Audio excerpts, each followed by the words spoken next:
آذان کے بعد کی دعائیں۔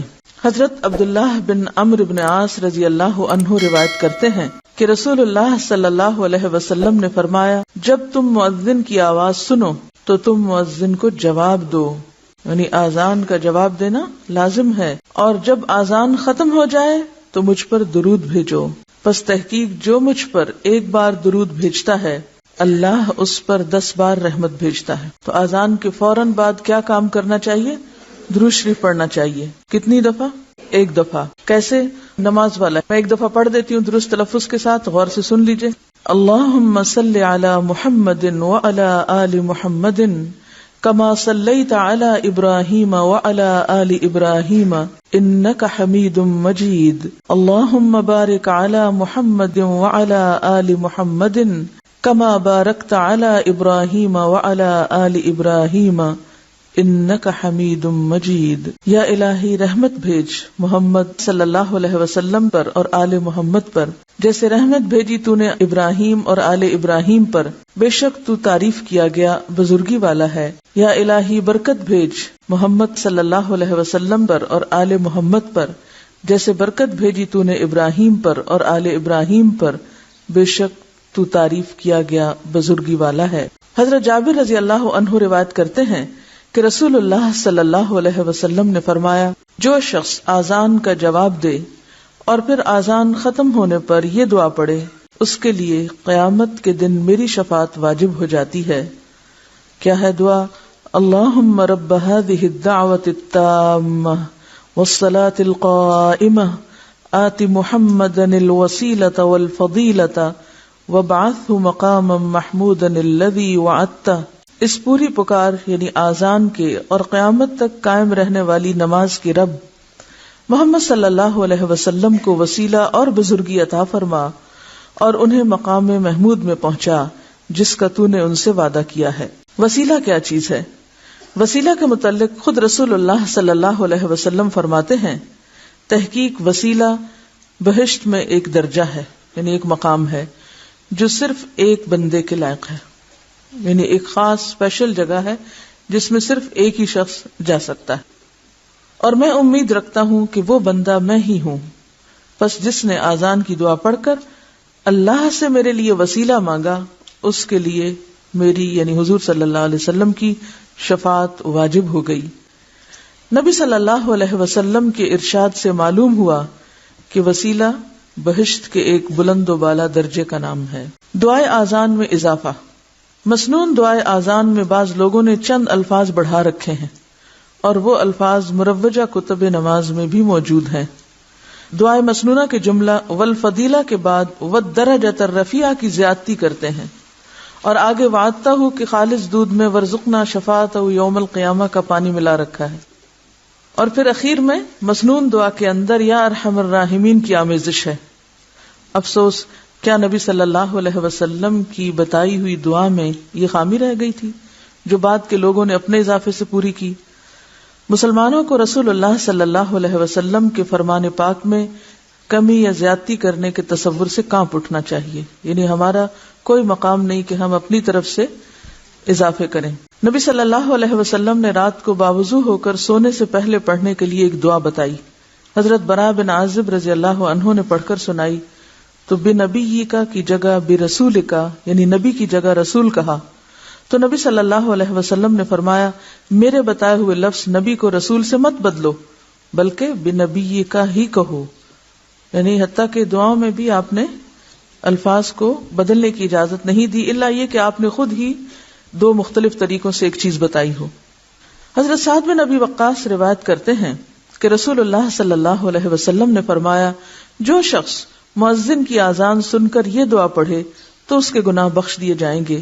دعا یہ ہے، اشہد ان لا الہ الا اللہ وحدہ لا شریک لہ وان محمدا عبدہ ورسولہ رضیت باللہ ربا وبمحمد رسولا وبالاسلام دینا۔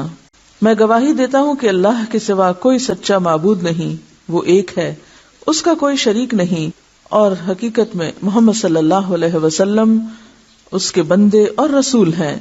میں اللہ کے رب ہونے اور محمد صلی اللہ علیہ وسلم کے رسول ہونے اور اسلام کے دین ہونے پر راضی ہوں۔ آذان و اقامت کے کچھ اور مسائل. ہر نماز کے وقت آذان دینی چاہیے. رسول اللہ صلی اللہ علیہ وسلم نے فرمایا جب نماز کا وقت آئے تو تم میں سے کوئی ایک آذان کہے، یعنی تم ہی میں سے کوئی ایک آذان کہے. اس سے کیا پتہ چلتا ہے کہ تم ہی میں سے یعنی مسلمانوں میں سے کوئی ایک آذان دے. یعنی جو لوگ وہاں اس خاص جگہ پر موجود ہوں انہی میں سے کسی کو آذان دینی چاہیے. لہذا ٹیلی ویژن کی آذان یا پھر ٹیپ ریکارڈر پہ آذان یا گھڑیوں میں آذان وہ ایک یاد دہانی تو ہے، لیکن اصل مقصد یا اصل فائدہ اس سے نہیں حاصل ہو سکتا. اس لیے یہ سوچنا کہ کہیں صرف ٹیپ ریکارڈر چلا کے آذان دے دی جائے تو وہ اصل آذان کے برابر ہوگی، اصل آذان برابر نہیں ہوگی. ہاں یہ ہے کہ نہ ہونے سے بہتر ہے کہ انسان کچھ تو سنے، خصوصاً ایسی جگہیں ایسے ملک جہاں بالکل بھی آذان نہیں ہوتی. اور اگر آپ وہاں مہینوں مسجد نہیں جاتے، جیسے خواتین کو روکا بھی جاتا ہے مسجد جانے سے، تو اس کا مطلب یہ ہے کہ زندگی اتنی بڑی خیر سے محروم ہی گزرتی چلی گئی. تو اس لیے ضروری ہے کیا کہ انسان پھر کوئی آلٹرنیٹ تلاش کرے. حضرت بلال رضی اللہ عنہ سے مذکور ہے کہ وہ آذان کہتے ہوئے کانوں میں انگلیاں ڈالتے تھے. آذان کہتے ہوئے کانوں میں انگلیاں ڈال لیتے تھے کیونکہ بلند آواز سے پکارنا ہوتا تھا نا. حی علی الصلاح کہتے وقت منہ دائیں طرف پھیریں اور حی علی الفلاح کہتے وقت بائیں طرف، لیکن سینہ نہیں، صرف گردن موڑنا ہوتی. یعنی یہ نہیں کہ آپ پورے کے پورے خود بھی ادھر مڑ جائیں، نہیں. حضرت عثمان بن ابی العاص رضی اللہ عنہ کی روایت ہے کہ نبی صلی اللہ علیہ وسلم نے ان کو ان کی قوم کا امام مقرر کیا اور فرمایا واتخذ مؤذنا لا یأخذ علی آذانہ اجرا، کہ مؤذن وہ مقرر کر جو اپنی آذان پر مزدوری نہ لے، یعنی اللہ کا نام بلند کرنے پر اجرت نہ لے. مؤذن وہ مقرر کرنا چاہیے جو بلند آواز والا ہو. حضرت عبداللہ بن زید کہتے ہیں کہ رسول اللہ صلی اللہ علیہ وسلم نے انہیں فرمایا بلال کو آذان سکھاؤ کیونکہ وہ تم سے بلند آواز ہے. یعنی ہر کام یا ڈیوٹی اسی شخص کے سپرد کی جانی چاہیے جو اس کا اہل ہو. اس میں ڈسکریمنیشن کی بات نہیں، اور ہر کام ایک ہی شخص نہیں کر سکتا. اللہ نے مختلف لوگ مختلف صلاحیتوں کے ساتھ پیدا ہی اس لیے کیے ہیں کہ وہ مل جل کر دنیا کا نظام چلائیں، چاہے وہ دین سے متعلق کوئی چیز ہو یا دنیا سے متعلق. ایک صحابیہ رضی اللہ عنہا فرماتی ہیں کہ مسجد کے قریب تمام گھروں سے میرا مکان اونچا تھا، یعنی ہائٹ زیادہ تھی، اور حضرت بلال اس مکان پر چڑھ کر فجر کی آذان دیتے تھے. تو اس سے یہ بھی پتہ چلتا ہے کہ آذان بلند جگہ سے دینی چاہیے کیونکہ اس سے آواز زیادہ پھیلتی. جب انسان کسی کمرے کے اندر یا مکانوں کے بیچ میں کھڑا کر دیتا تو دیواریں اور باقی چیزیں جو ہیں وہ آواز کو پھیلنے سے روک دیتی ہیں، اور اس طرح وہ اصل مقصد پورا نہیں ہوتا. حضرت عبداللہ بن عمر رضی اللہ عنہ روایت کرتے ہیں کہ رسول اللہ صلی اللہ علیہ وسلم نے ایک آدمی کو فرمایا جیسے مؤذن کہتا ہے تو بھی اسی طرح جواب دے، پھر جب تو جواب سے فارغ ہو جائے تو دعا مانگ، تو دیا جائے گا. تو اس سے کیا پتہ چلتا ہے کہ آذان کا جواب دینے کے بعد دعا قبول ہوتی. رسول اللہ صلی اللہ علیہ وسلم نے فرمایا آذان اور تکبیر کے درمیان اللہ تعالیٰ دعا رد نہیں فرماتا، یعنی وہ دعا کی قبولیت کا وقت ہوتا ہے. بہت سے لوگ اتنے خوبصورت موقع کو محض اپنی غفلت کی وجہ سے گنوا دیتے ہیں، بلکہ ایسے مواقع کا تو انتظار رہنا چاہیے کہ اچھا آذان ہوئی یا نہیں، اور کان بھی ادھر لگائے رکھنے چاہیے تاکہ ایسا موقع اور ایسا وقت ہاتھ آئے جس سے ہم اللہ سے مانگ سکیں، اور اس طرح مانگیں کہ دعا قبول بھی ہو جائے. بیماریوں اور وبا کے موقع پر لوگ گھر گھر آذانیں دیتے ہیں، یہ سنت سے ثابت نہیں کیونکہ اس سلسلے میں پیش کی جانے والی تمام روایات ضعیف ہیں. آپ نے دیکھا ہوگا مدینہ میں کئی دفعہ بہت مشکل حالات آئے.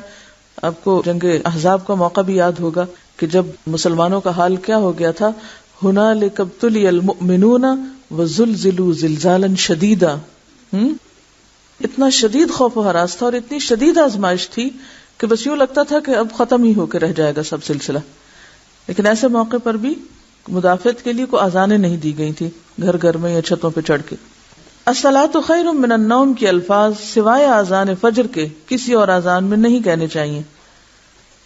اقامت آذان کے فوراً بعد نہیں ہونی چاہیے، یہ نہیں کہ ادھر سے آذان اور دوسری طرف اقامت شروع ہو جائے، کیونکہ نبی صلی اللہ علیہ وسلم نے فرمایا آذان اور تکبیر کے درمیان نفل نماز کا وقفہ ہوتا ہے، یہ نماز کی جو سنتیں ہوتی ہیں وہ اس وقت ادا کی جاتی ہیں۔